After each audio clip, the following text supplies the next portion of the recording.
علیکم، میں ہوں نادیہ انوار اور آپ دیکھ رہے ہیں ٹائم اسکوائر ٹی وی۔ السلام علیکم فدا صاحب۔ وعلیکم السلام۔ سر خیریت سے آپ؟ اللہ کا شکر۔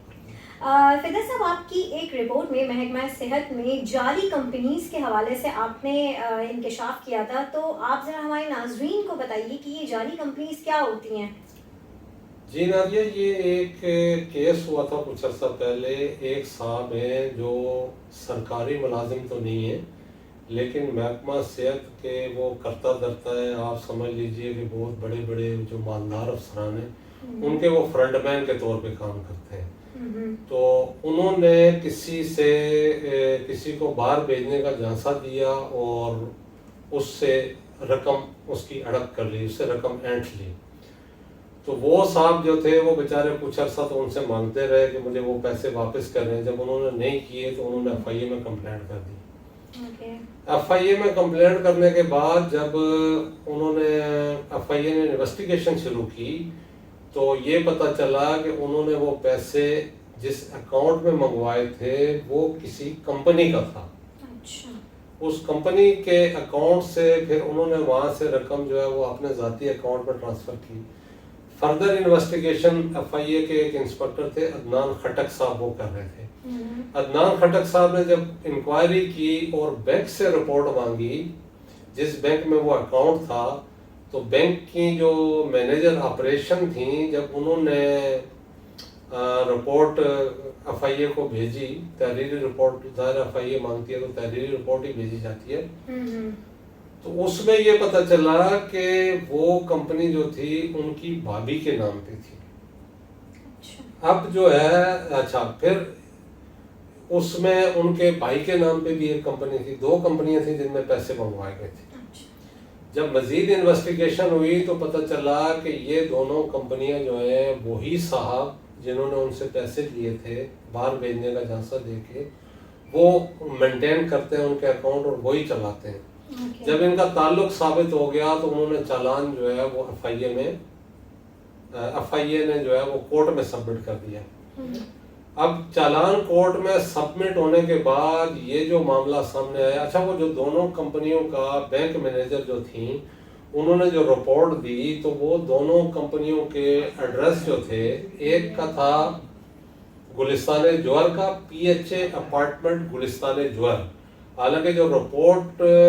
بینک مینیجر نے دی ہے اس میں اس نے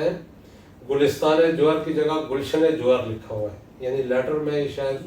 ٹائپنگ مسٹیک ہوگی، گلشن جوہر لکھا ہوا ہے۔ اور دوسرا اکاؤنٹ جو ہے وہ میں اپنی پہلے والی خبر میں بھی تھوڑا سا میرے سے غلطی ہو گئی تھی، میں نے بتا دیا تھا کہ اس کا آفس گلاس ٹاور میں ہے، لیکن وہ گلاس ٹاور میں نہیں تھا، وہ لیٹر میں نے بعد میں غور سے پڑھا تو ویسٹ پوائنٹ ٹاور ہے ڈی ایچ اے فیز 1 میں، تو اس کا ایڈریس جو ہے وہ ویسٹ پوائنٹ ٹاور کا تھا۔ تو اب پتہ یہ چلا ہے، جب میں نے پتہ کرایا اپنے طور پہ تو یہ پتہ چلا ہے کہ یہ دونوں کمپنیوں کے آفیسز وہاں پہ موجود نہیں ہیں، یعنی اس کا مطلب یہ ہوا کہ موجود نہیں ہے تو وہ صرف آن پیپر ہیں۔ بینک کو شو کیا گیا کہ یہ یہاں پہ آفیسز موجود ہیں لیکن اس میں ٹرانزیکشن باقاعدہ سے ہو رہی ہے، بلکہ ایک اکاؤنٹ کا تو مجھے یاد پڑتا ہے، وہ لیٹر جو میں نے پڑھا تھا اس لیٹر میں کچھ 5 لاکھ اور کچھ 27,000 یا کچھ اس طرح کی سم تھنگ اماؤنٹ اس میں ابھی بھی تھی۔ تو اس میں جو آپ نے بات کی نا اس میں میں نے بتایا تھا کہ جعلی کمپنیاں۔ اب حیران کن بات یہ ہے کہ جب ان صاحب نے کورٹ میں سرنڈر کیا اور وہ رقم واپس کی ان کو جن سے یہ رقم اینٹھی تھی یا جنہیں جھانسا دے کر ان سے رقم لی تھی، جب ان کو واپس کی تو اس میں جو چالان پیش کیے وہ بھی ذرا سننے والی بات ہے، یہ بینک چالان جو دیے ان کو رقم واپسی کے، وہ بھی بڑی دلچسپ بات یہ ہے کہ وہ کوئی 2 اکاؤنٹس جو تھے جن کے بنے تھے وہ تھے پوش علاقوں کے، یعنی ڈیفنس اور کلفٹن کراچی کے۔ ایک اکاؤنٹ جو ہے وہ نرسری کا تھا، شارع فیصل نرسری کا، اور تیسرا اکاؤنٹ جو ہے وہ آئی ایچ چندریکر روڈ کا ایک بینک تھا اس کا تھا۔ سوچنے کی بات یہ ہے کہ ایک بندہ جو ایک ہاسپٹل کے اندر ایک چھوٹی ملازمت آپ کہہ سکتے ہیں درمیانے درجے کی ملازمت کر رہا ہے جہاں 60-70 ہزار روپے اس کی سیلری ہے، تو اس نے اتنے اکاؤنٹس کیوں رکھے ہوئے ہیں؟ کہ ہر یعنی یہ اگر ہم ان بینکس کو کاؤنٹ کریں تو یہ کم از کم 5-6 بینک بن جاتے ہیں. ظاہر ہے جس میں اس نے پیسے لیے بھابھی اور بھائی کے نام پہ اکاؤنٹ ہے لیکن مینٹین تو وہی کرتے ہیں. اچھا 2 اکاؤنٹس وہ ہو گئے, 3 اکاؤنٹس وہ ہو گئے جن سے انہوں نے رقم واپس کی. تو ایک عام آدمی کو جو متوسط طبقے کا ہے اس کو جو ہے وہ 5-7 اکاؤنٹ, یہ تو وہ اکاؤنٹس میں آپ کو بتا رہا ہوں جو سامنے آئے ہیں اور پتہ نہیں کتنے ہوں گے, تو اس کو اتنے اکاؤنٹس رکھنے کی کیوں ضرورت پیش آئی؟ اس سے یہ صاف ظاہر ہوتا ہے کہ ان اکاؤنٹس میں کوئی ایلیگل ایکٹیویٹی ہو رہی ہے, کوئی غیر قانونی کام ہو رہا ہے, کچھ ایسا ہو رہا ہے کہ یہ کسی کے فرنٹ مین کے طور پہ کام کرتے ہیں. کیونکہ ایک افسر ہے جو بلڈر بھی ہے, بلڈنگ کنسٹرکشن کا کام بھی کرتا ہے, چھوٹے چھوٹے پلاٹس لے کے وہ ڈاکٹر صاحب ہیں, تو وہ پروجیکٹ بناتے ہیں جس میں یہ چونکہ یہ صاحب جو ہیں جنہوں نے رقم بٹوری تھی یہ کے ڈی اے میں بھی یہی کام کرتے ہیں, پراپرٹی ڈیلنگ کا کرتے ہیں, اس سے پلاٹ لیا اس سے اس کو بیچا, اس طرح کا دھندا کرتے ہیں یہ. تو مجھے لگتا یہ ہے کہ وہ اس افسر کی, چونکہ وہ سرکاری افسر ہے, وہ ڈاکٹر صاحب جو ہیں وہ سرکاری افسر ہیں اور بہت بڑے افسر ہیں, بہت بڑے عہدے پہ ہیں, تو اب ظاہر ہے وہ اپنے اکاؤنٹس میں ٹرانزیکشن نہیں کر سکتے کیونکہ سرکاری ملازم جو ہے وہ کاروبار کا حق نہیں ہوتا, اس کو وہ کاروبار نہیں کر سکتا, بزنس نہیں کر سکتا. تو اس لیے انہوں نے یہ اور ان جیسے کئی اور فرنٹ مین رکھے ہوئے ہیں, تو ان فرنٹ مینز کے ذریعے یہ جو ہے یہ رقم اپنی ادھر ادھر کرتے ہیں. اچھا دوسری بات یہ ہے کہ یہ محکمہ صحت میں کیوں جعلی کمپنیوں کا میں کہہ رہا ہوں کہ یہ محکمہ صحت میں کرتی ہوں, اس کی وجہ یہ ہے کہ بڑے بڑے یہاں پہ ٹینڈر ہوتے ہیں, بہت کروڑوں روپے کی چیزیں مختلف اسپتالوں کو سپلائی کی جاتی ہیں, مختلف ایونٹس پہ لی اور خریدی جاتی ہیں. تو اس میں ہوتا یہ ہے کہ یہ افسران جو ہوتے ہیں وہاں بیٹھے ہوتے ہیں جنہوں نے اس کی منظوری دینا ہوتی ہے, جنہوں نے ٹینڈر پاس کرنا ہوتے ہیں, جنہوں نے بل پاس کرنا ہوتے ہیں, تو وہ عمومی طور پہ یہ کرتے ہیں کہ جو ٹھیکیدار جس ٹھیکیدار کو وہ یہ کام دلواتے ہیں یا تو اس کے سلیپنگ پارٹنر بن جاتے ہیں یا وہ ان کا اپنا ہی قریبی عزیز ہوتا ہے, اس کے نام پہ کمپنیاں رجسٹر کرا دیتے ہیں. مطلب فرض کیا کہ اگر ہم نے ایک ہم مثال لے لیں کہ ہم نے ایک میڈیسن خریدنی ہے, تو وہ میڈیسن اگر ہم اس میں یہ ہوتا ہے کہ کمپٹیشن ہوتا ہے کہ 4, 5, 6, 8, 10 کمپنیاں جو ہے ان کو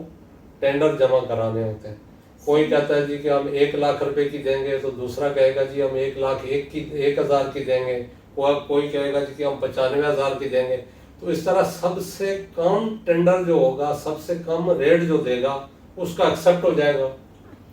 تو ہوتا یہ ہے کہ یہ کیا کرتے ہیں کہ اپنے رشتہ داروں کی, جیسے میرے بیٹے کی, بہن کے, بھائی کے نام پہ 3-4 کمپنیاں میں نے بنا لی اور اس میں کچھ میں لوسٹ ریٹ دے دیے, کچھ میں ہائیسٹ ریٹ دے دیے,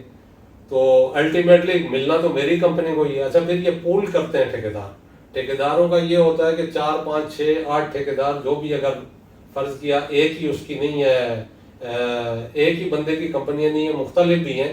تو وہ اس کو بولتے ہیں کہ یار یہ ٹینڈر تم ہمارے لیے چھوڑ دو, اس میں تم اپنا شیئر کر لو. یعنی افسران کی انوالومنٹ ہوتی ہے اور اس میں کروڑوں روپے کے گھپلے ہیں. میں کہتا ہوں کہ اگر اس کی تحقیقات پراپر طریقے سے کی جائیں, اور ایک اتنا چھوٹا ملازم جو ہے, ہاں اگرچہ وہ کنسٹرکشن کا کام بھی کرتا ہوگا لیکن چھوٹا موٹا کام ہوگا, کوئی اتنا بڑا کام نہیں ہے کہ جس کے لیے 5, 6, 8 کمپنیاں جو ہیں ان کو بنانی پڑے. تو یہ صورتحال ہے کہ اگر اس کیس میں چونکہ یہ عام ریکارڈ آ گیا ہے, یہ کورٹ میں بھی اس کے ڈاکومنٹس موجود ہیں, بینک مینیجر نے بھی لکھ کے دے دیا ہے, اور ایف آئی اے انویسٹیگیشن میں بھی یہ اکاؤنٹ آ چکے ہیں. تو اگر ایک بندہ جو ہے جو 60, 70, 80 ہزار روپے سیلری لیتا ہے اور اسی جرم میں یہ جو اس نے پیسے لیے تھے اسی جرم میں اس کا آئی ڈی کارڈ بھی بلاک ہو گیا ہے, اور اس کا میرا خیال ہے پاسپورٹ بھی ظاہر بلاک ہو گیا ہوگا جب آئی ڈی کارڈ بلاک ہوا ہے. تو اس معاملے کی تحقیقات اگر گہرائی سے کی جائے اور متعلقہ ادارے, محکمہ صحت کے افسران, نگران حکومت کے ذمہ داران, منسٹر صاحب اگر اس کو چھوٹی بات نہ سمجھیں اور اس کو سیریس لیں, تو میرا خیال ہے بہت سارے کرپشن کہانیاں اس کے پیچھے جو ہے وہ چھپی ہوئی ہیں جو منظر عام پہ آ سکتی ہیں. جی نادیہ. تو سر مجھے یہ بتائیے کہ کیا حکومت کو ان سارے معاملات کے اوپر کیا اقدام اٹھانے چاہیے کہ اس کی روک تھام ہو سکے؟ اس کی روک تھام ایسے ہی ہو سکتی ہے کہ پہلی بات تو یہ ہے کہ کمپنیوں کی چھان بین ہونی چاہیے. کہ آیا یہ کمپنیاں واقعی محکمہ صحت میں چونکہ یقین سے نہیں کہہ سکتا، لیکن چونکہ اس کا واسطہ محکمہ صحت کے لوگوں کے ساتھ ہے، بڑے بڑے ڈاکٹرز کے ساتھ ہے، مالدار لوگوں کے ساتھ ہے جو محکمہ صحت میں ملازمت کرتے ہیں، تو اس لیے میں یہ سمجھتا ہوں، یا میرا یہ گمان ہے کہ ان کمپنیوں سے محکمہ صحت ہی کو کوئی نہ کوئی سامان سپلائی کیا جاتا ہوگا یا کوئی کاروبار کیا جاتا ہوگا۔ یہ تو اب نگران حکومت کی ذمہ داری ہے کہ ایک بندہ جس کا کوئی اتنا بڑا کاروبار نہیں ہے وہ 5 سے 6 اکاؤنٹس کس لیے رکھتا ہے، اور پھر وہ محکمہ صحت کا کرتا دھرتا بھی ہے، بڑے بڑے ڈاکٹروں کے ساتھ بیٹھتا اٹھتا بھی ہے، بہت سارے کاموں میں ان کا فرنٹ مین بھی ہے، تو یہ معاملہ تحقیقات طلب ہے۔ اگر تحقیقات کی جائیں اور صحیح طریقے سے کی جائیں تو میرا خیال ہے بہت سارے معاملات کھل کے سامنے آ سکتے ہیں۔ صحیح، بہت شکریہ فدا صاحب آپ کی اس انفارمیشن کا۔ جی ناظرین، یہاں پر ہم نے آپ کو بتایا، اور جو ہے اگر آپ نے اب تک ہمارا چینل لائک اور سبسکرائب نہیں کیا ہے تو فوراً سے کیجیے، اور ساتھ ہی ساتھ بیل آئیکن کو بھی پریس ضرور کر لیں تاکہ اسی طرح کی انفارمیٹیو اور کچھ ایسے انکشافات جو عام لوگوں تک نہیں ہوتے ہیں، جن کو نہیں پتہ ہوتا ہے، وہ آپ تک پہنچ سکیں آسانی سے۔ اسی کے ساتھ ہی اپنی ہوسٹ نادیہ انوار کو اجازت دیجیے، انشاءاللہ پھر ملاقات ہوگی۔ اللہ حافظ۔